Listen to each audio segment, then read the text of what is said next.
Welcome to another episode of The Brand Called You, a podcast and podcast show that brings you leadership lessons, knowledge, experience, and wisdom from thousands of successful individuals from around the world. I'm your host, Ashutosh Garg, and today I'm delighted to welcome a very, very senior and accomplished professional from New Delhi, India, Mr. Gagan Adlakha. Gagan, welcome to the show. Thank you. Gagan is a leadership coach. He's a mentor and a senior partner with Vyaktitva. So Gagan, before we get into leadership and coaching, tell me a little bit about your own journey. First of all, thank you, Ashutosh. Thank you for this opportunity and thank you for calling me to share my thoughts with the people here.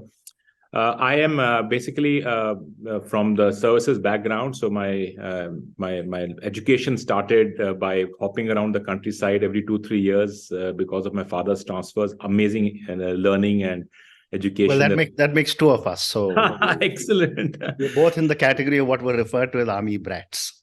Absolutely. Back to you. And then I found myself, I got into XLRI in 88 to 90. I'm a 90 pass out, did my MBA in HR there.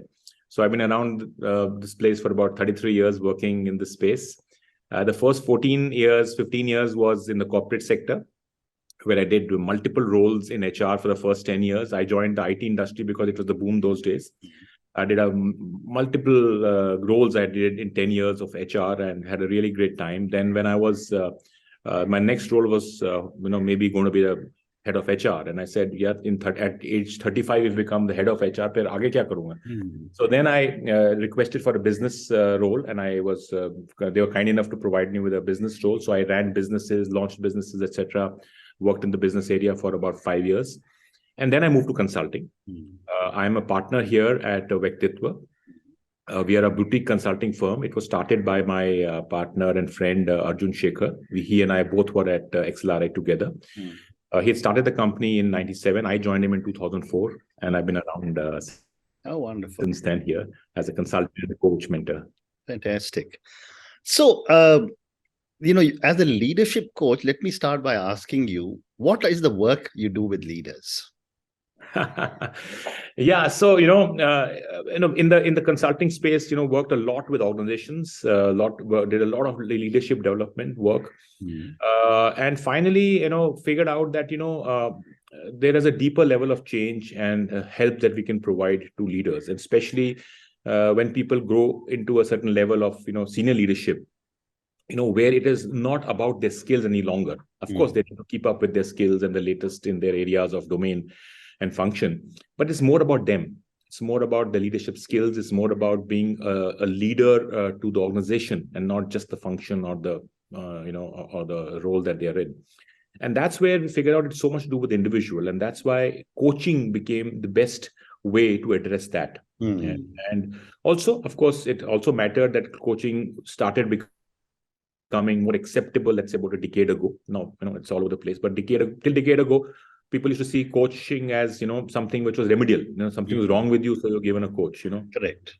Like in our days, the person who got tuition was the weak students got the tuition. No longer, is the smartest guys are getting. Correct. So that change happened in coaching as well. And I believe that's where it makes a lot. And, it's also a great multiplier effect. So that's why it's extremely enjoyable and very, very rewarding in a way, because you can help 1 or 2 or 3 or the top management, 4, 5 people to even change a little bit. It has a huge impact on the organization. And therefore, it's extremely satisfying to be able to do that,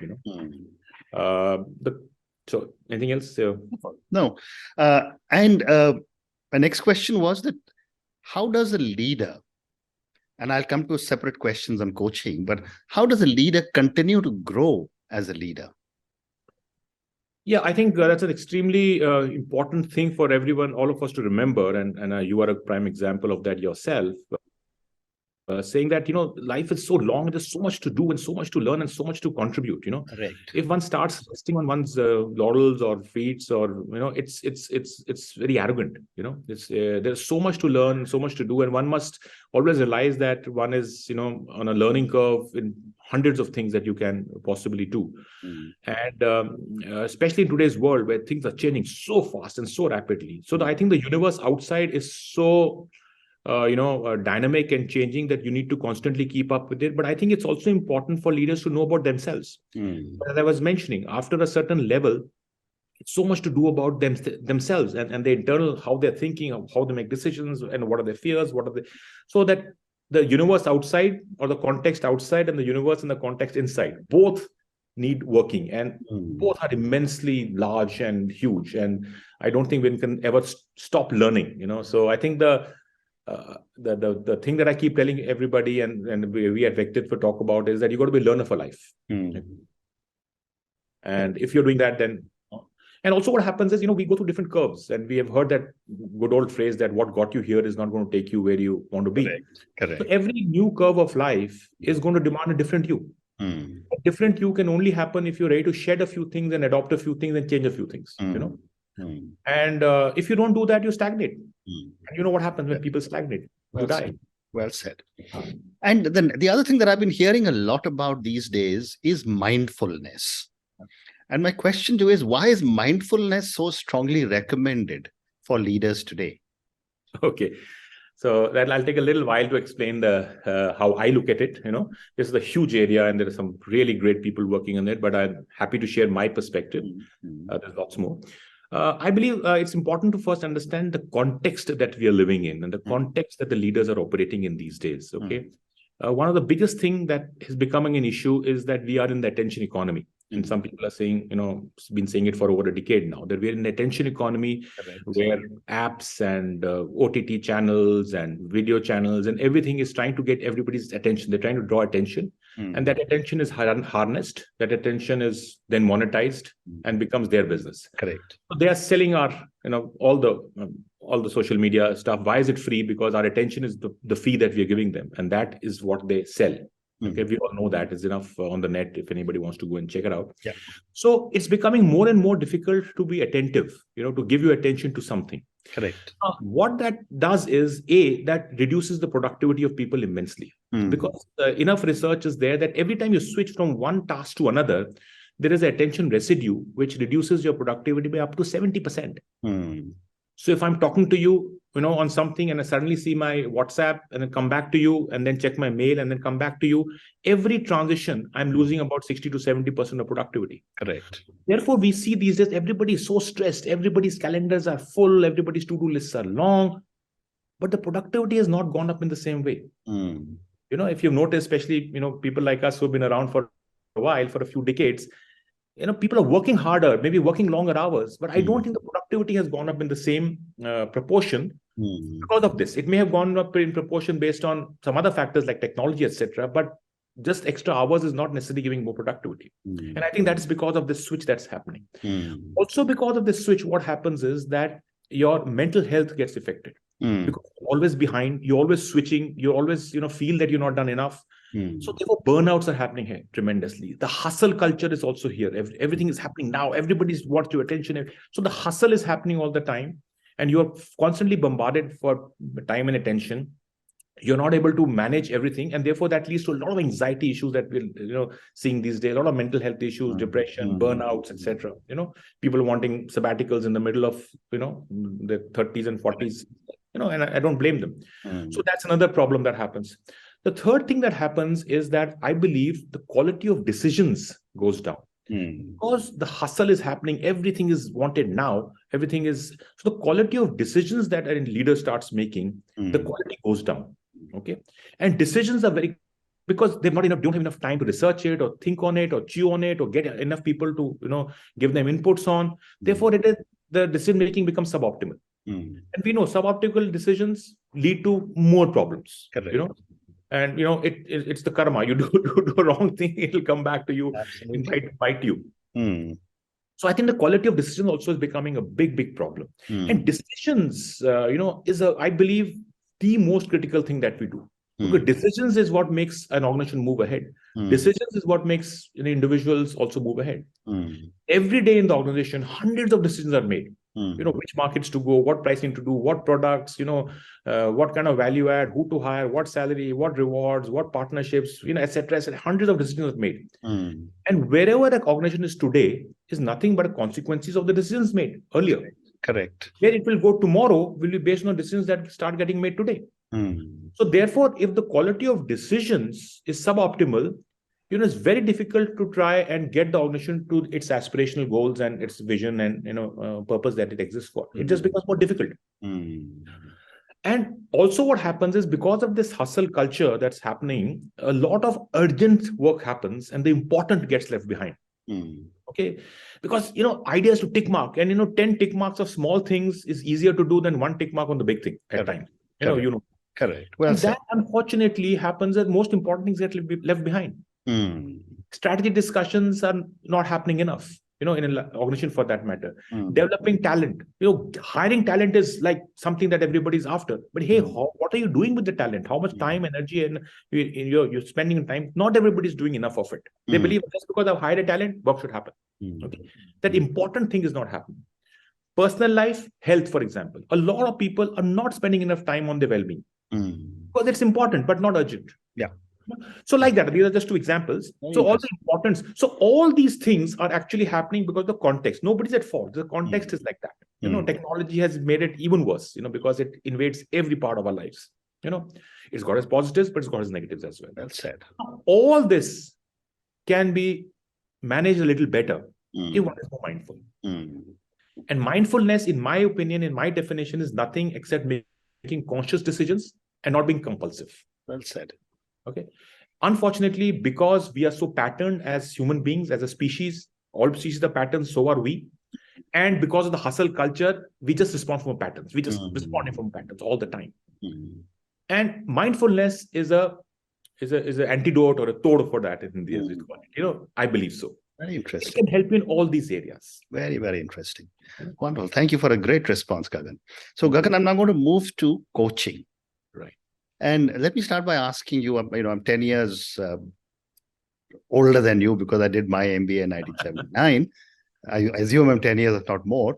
But, when I was very young, coaching or mentoring was either done by a family elder or someone senior in a company who took a liking for you. Right. Today, it's become an incredibly organized and competitive profession, if I can use that term. I'd love to get your perspective on how has coaching evolved and changed that people are now willing to pay for it. Yeah, nice question. I think some of the stuff I've already mentioned. The fact that, people are realizing, at least the leaders are realizing that, it's so important for them to move to the next level. Being just, as I told you, you become a head of HR, you become a head of finance, you become a head of marketing, etc. I'm talking about the top leadership right now, and we'll come to the others later. And they're realizing that they need a different set of skills or an additional set of skills, and the current is not going to help them. Number one. Number two is, the amount of salaries and bonuses these people are paid. Organizations also want to make sure that they do well, So a little bit of extra spend to get these people to perform, at an optimal or let's say higher than optimal level is okay. It's worth it. Okay. I think people are also realizing that if they're not growing, if they're not learning, okay, then they could stagnate. Okay. In this, so I think, and of course, the fact that some people have, some people have really gone out and, become the role models of that space, or people have started seeing coaching working for some people. Obviously, that has a whole this thing. And of course, anything that starts succeeding, you have a lot of people coming in. A long time ago, when placement agencies were, just mushrooming everywhere, and so was training, and now it's coaching. And it's okay. I'm sure this is something that if it's helping people, if it's helping both sides, it's good. That's it. So my next question is a little provocative, but do coaches really change? So good question. It's a very, very good question. And I ask that question to myself very often, because at the end of it, in a way, I'm promising them change. Okay. And I need to hold myself accountable towards that. I believe that I think we are very layered. We are very layered, especially in our mind, in our patterns, in our way of working, our habits, our perspectives, our opinions. We are very, very layered. And the deeper you go, the tougher it becomes to change. Okay. So maybe at the higher levels, maybe it's easier to change. It's easier to change. It's easier to learn something because it's more skill related. Maybe it's more to do with my mental model. It's maybe my mindset. It's something that I can change. But as you go deeper, frankly speaking, it becomes very, very difficult to change. But as long as I start recognizing it, as long as I start managing it, and what I said earlier, can I be not a slave to it? Can I do that much at least? So giving you an example, suppose I have a fear of failure.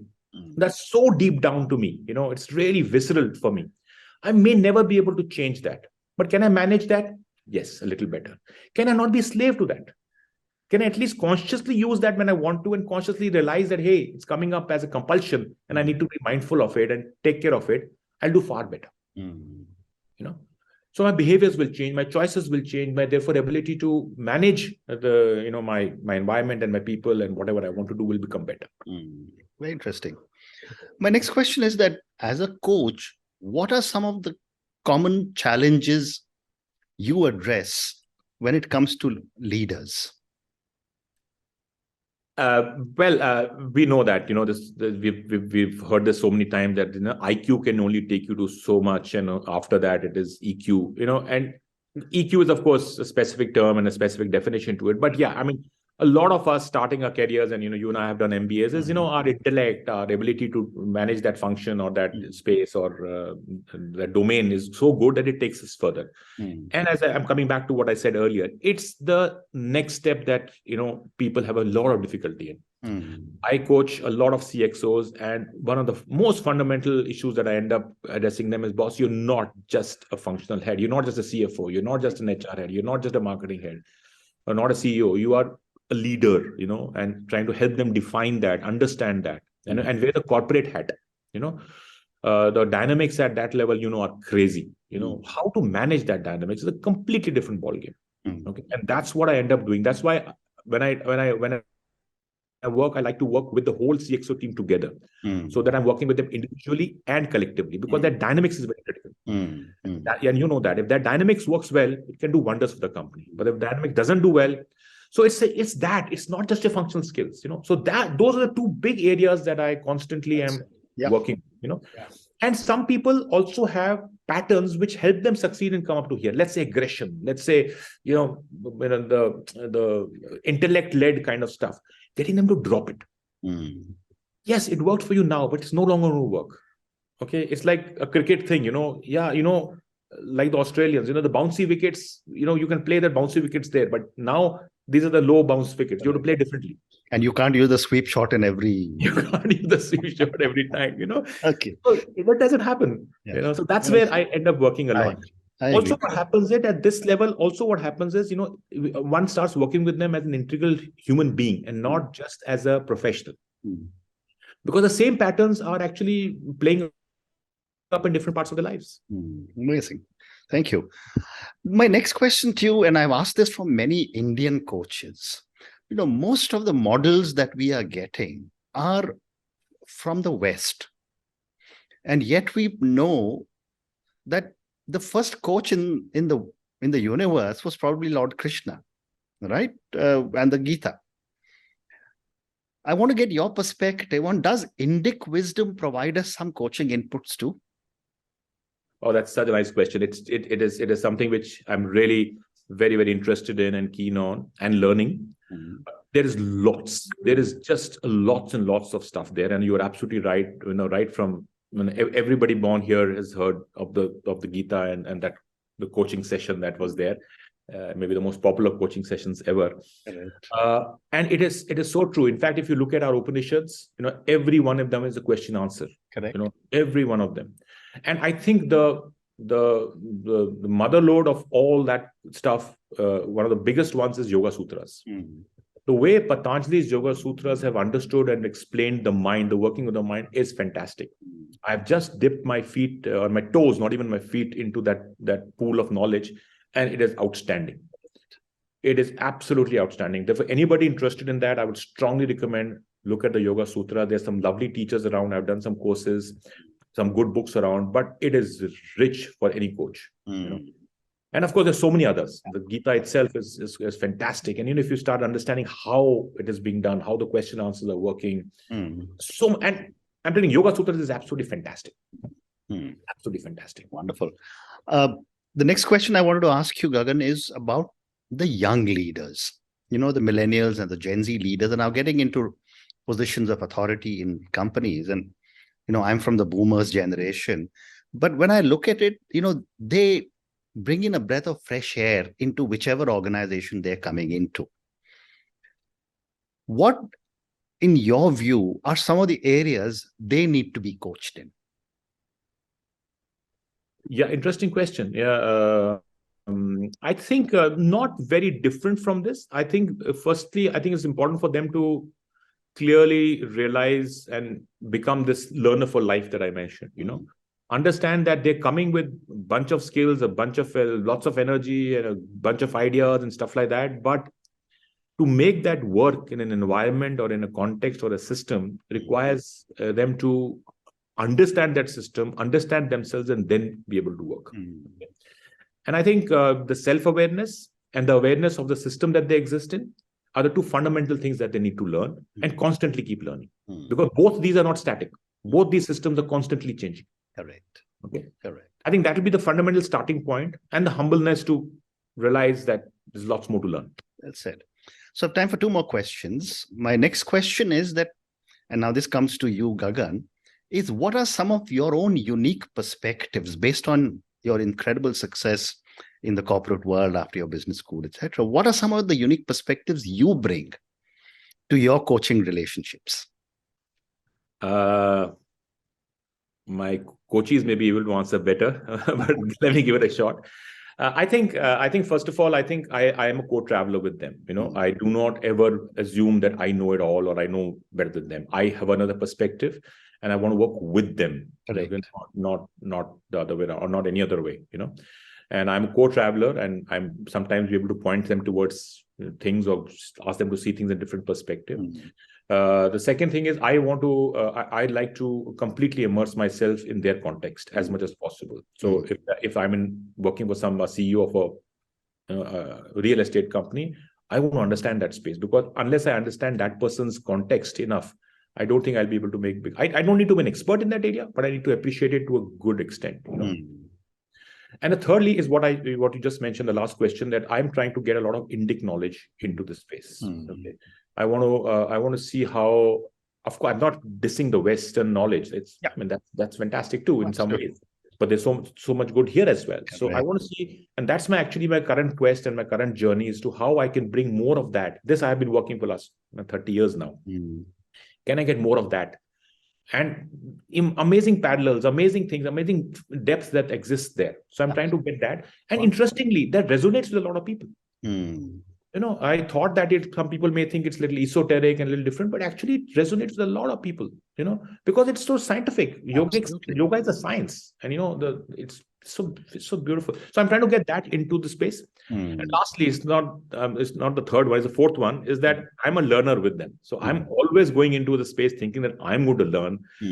Coachee will hopefully learn, but I will certainly learn. Wonderful. That's a great way of putting it. Thank you. And my last question to you, Gagan, and this is for the many, many people who will listen to our conversation. Based on your own journey, your own understanding of human beings, what would you say are 3 lessons you would want our viewers and listeners to take away from your journey and from our conversation? Yeah. So I think fundamentally, what I've said at least twice before, I'm sorry repeating it, that you've got to become a learner for life. Constantly realize there's so much more. Be humble about your learning, what you already have. Yes, that's useful, that's advantageous, but be humble enough to say that you're on this journey throughout your life. Okay. The second thing I like people to remember is that there's a wholeness of life, the holisticness of life. Many of us at certain stage of life get so caught up in only 1 or 2 aspects of our life. We have, typically it's work and maybe financials, but there's also family, there's also health, there's also society, there's also spirituality, there's also, socially relevant stuff that you want to do. There's so many aspects to a human being, and sometimes we forget that. And we realize it much later in life. And along with that is the longitudinalness of life. That also is sometimes forgotten. Correct. So most of us, I guess, can assume, that we'll live to about, let's say, 85. And many of us have only thought about our lives till about 50, 55, 60. What after that? It's just 25 years, maybe after that. Correct. Okay. You have only this body, you only have this mind. You have to make use. So are you taking care of it to last you the 85 years? Are you taking care of your financials to last you all the time? Correct. Are you building relationships that can last you? Correct. So it shouldn't be that you burn yourself out by 60 and you're doing a great job and you're a great role model for it. And after that, you're struggling with your health or your relationship or your finances or what you want to do. I think it's important for us to have holisticness, longitudeness, and humbleness of being a learner for life. Wonderful. And on that note, Gagan, and your three fabulous lessons: be a learner for life. Look at the holistic aspect of life. There's so much more to think about. It's not just work plus money. Well, that is very critical, but there are so many other things to think about. And the third one you said was be very humble. Thank you so much for speaking to me about your own amazing journey, about Vyaktitva. Thank you for speaking to me about so many different aspects of leadership and so many different aspects of coaching. Thank you again and good luck. Thank you. Thank you so much. And all the best to you and all the listeners. All the best. Thank you. Thank you for listening to the Brand Called You videocast and podcast, a platform that brings you knowledge, experience, and wisdom of hundreds of successful individuals from around the world. Do visit our website www.tbcy.in to watch and listen to the stories of many more individuals. You can also follow us on YouTube, Facebook, Instagram, and Twitter. Just search for the Brand Called You.